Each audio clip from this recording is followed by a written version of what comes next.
C'est la Madame Claude du XXIe siècle. Il était pourtant difficile d'imaginer cette jeune Anglaise de bonne famille dans ce rôle.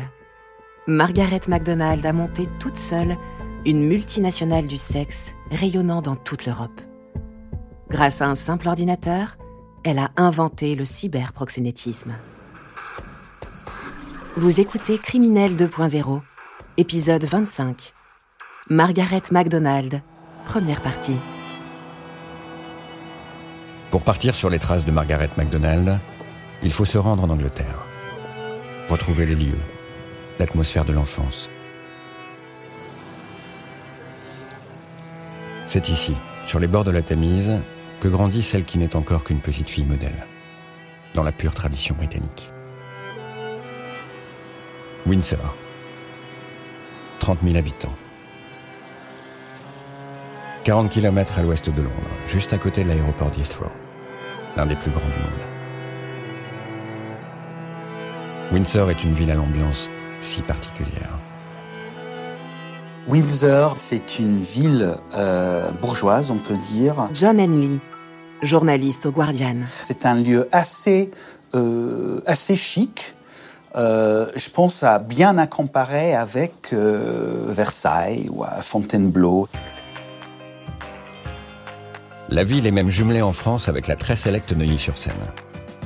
À Windsor, il y a surtout un château, résidence de la famille royale britannique. L'imposant édifice accueille la reine d'Angleterre lorsqu'elle n'est pas à Buckingham Palace. Au coin des rues, la silhouette de la reine Victoria rappelle la grandeur passée de l'Empire. Jane Osmer a fréquenté la même école pour filles que Margaret. Elle se souvient des années 70 à Windsor. C'était une ville assez conservatrice. C'était un peu comme si le comportement de chacun était influencé par Dieu. Jane Osmer, ancienne camarade de classe. Il n'y avait pas beaucoup d'actions, il n'y avait pas grand-chose à faire, ni beaucoup d'endroits où aller. Si les MacDonald, comme leur nom l'indique d'origine écossaise, s'installent à Windsor, ce n'est pas un hasard. La ville correspond bien au style de vie des parents de Margaret, Matilda et John. Son père était un ancien de l'armée de l'air britannique, donc l'RAF, John Henley, qui s'est converti apparemment en homme d'affaires. À Windsor, le père de Margaret a décidé d'installer la famille au cœur du quartier de St. Leonard's, une zone résidentielle privée et cossue, à l'écart du centre-ville. Une vaste demeure confortable de 6 pièces. C'est ici que la jeune fille va grandir avec sa sœur Eileen et son frère Kenneth. Margaret est l'aînée de la fratrie. Les journées sont studieuses, encadrées par une mère devenue institutrice sur le tard. On peut imaginer une ambiance à la maison assez ferme de discipline. Une ville aux traditions séculaires, une famille stricte. Tout naturellement, durant son enfance, Margaret MacDonald va être amenée à fréquenter des écoles religieuses comme la St. Bernard's Coven School, un couvent. Pour la jeune fille, chaque journée de cours commence par une prière. Les écoles couvents sont dirigées par l'Église catholique. Jane Osmer. Et souvent, les professeurs sont des bonnes sœurs. Donc ça fonctionne avec des règles religieuses très strictes. Les catholiques sont en minorité, évidemment, en Grande-Bretagne, mais c'est normalement de très très bonnes écoles, hein, avec beaucoup de discipline. Une éducation chez les nonnes en Grande-Bretagne, ça signifie souvent une très bonne éducation. Pour Axel, qui sera pourtant très proche de l'anglaise, il y a comme une gêne chez Margaret lorsqu'il s'agit d'évoquer les jeunes années. Margaret n'a jamais parlé de son enfance. Jamais, jamais, jamais. C'était presque un sujet tabou. Axel, ancienne amie de Margaret MacDonald. Je pense qu'elle souhaitait pas en parler. À mon avis, elle a eu une enfance, une éducation assez psychorigide, pas forcément malheureuse, mais en tout cas, elle s'étale sur rien du tout. À l'âge de 16 ans, en 79, Margaret va quitter le giron des écoles religieuses pour intégrer une école publique, réservée aux filles. Port de l'uniforme de rigueur à l'anglaise. L'adolescente semble assez solitaire. En tout cas, on ne lui connaît pas de grandes amitiés, de celles qui, normalement, à cet âge-là, vous aident à passer les caps. Quand on arrive comme ça dans une nouvelle école, les groupes d'amis sont souvent déjà constitués. Et c'est parfois difficile de se faire une place, de s'intégrer. Son adolescence a été un peu difficile. Axel. Parce qu'elle n'était pas forcément bien dans sa peau, elle n'avait pas d'amis, elle devait être très renfermée. On ne la remarquait pas particulièrement. Grandir dans une ville comme Windsor, je peux m'imaginer que si on a, en tant qu'enfant, petit garçon ou fille, un peu la graine de rebelle, voilà, c'est les circonstances parfaites pour encourager ce genre de sentiments. Pourtant, à l'époque, rien ne laisse encore présager que la discrète Margaret MacDonald mènera un jour une vie aux antipodes de l'éducation reçue à Windsor. Londres. Fin des années 70. Margaret a 20 ans. Dans ces années de rébellion punk, la jeune femme choisit plutôt de s'émanciper par les études. Margaret prend sagement le chemin des bancs de la fac, la Polytechnic of Central London. Commerce, gestion, c'est la voie qu'elle choisit, du très classique. Cette école-là qu'elle a fait, Central London Polytechnic à l'époque, avait une très très bonne réputation aussi, notamment pour les langues.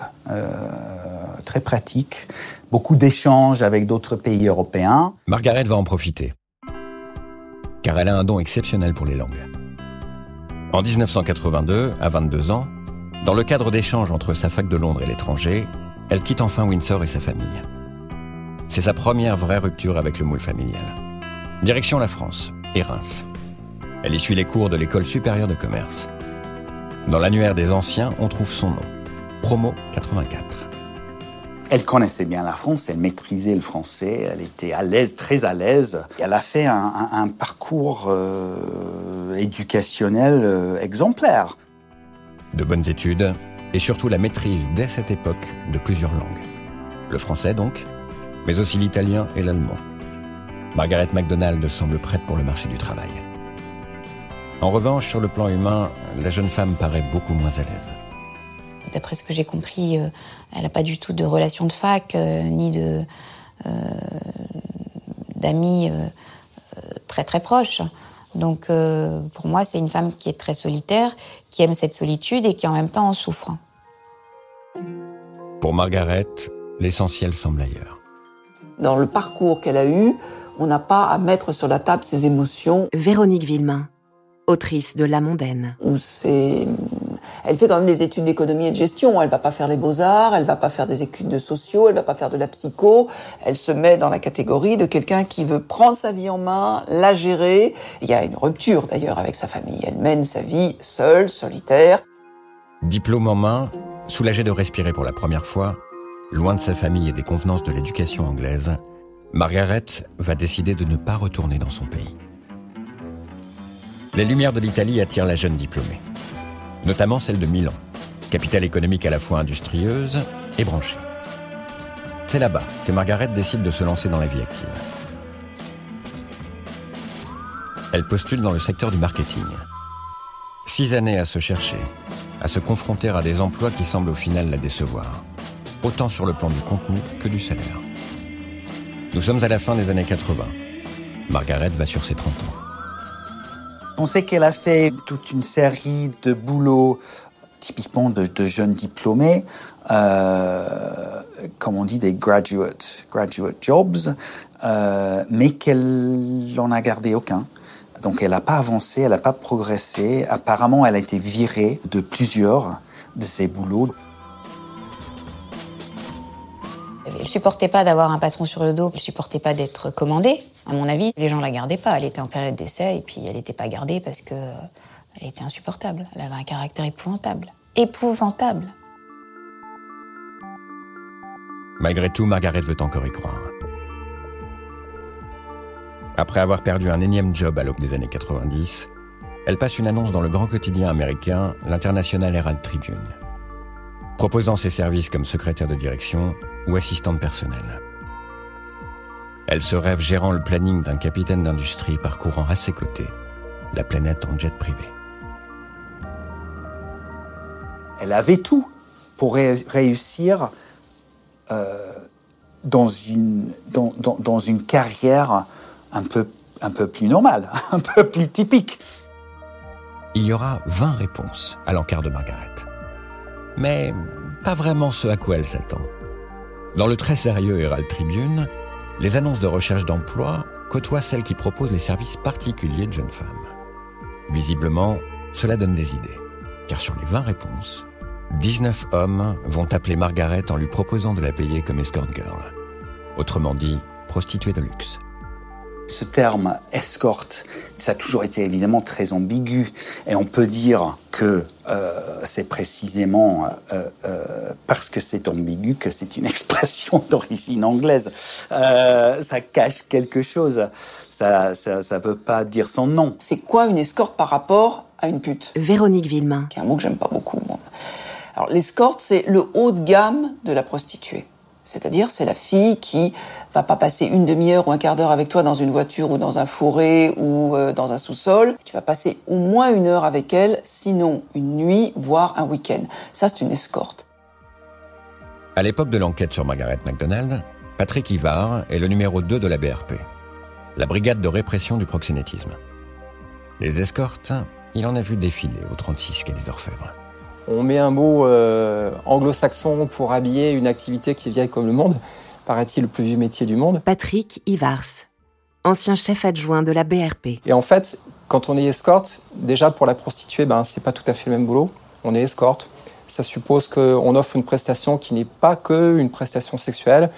Et on prétend qu'on est accompagnatrice, on accompagne des hommes d'affaires dans des dîners d'affaires le soir. On prétend qu'on est traductrice et qu'on parle plusieurs langues. Ça habille un petit peu le métier, mais au fond, ça reste la même activité quand même. Margaret est surprise, estomaquée même par les réponses à son annonce. L'amertume s'installe chez celle qui n'a encore jamais vraiment vécu une longue ou belle histoire. La jeune femme est loin d'imaginer que cette mésaventure de la petite annonce va bouleverser et déterminer la suite de sa vie.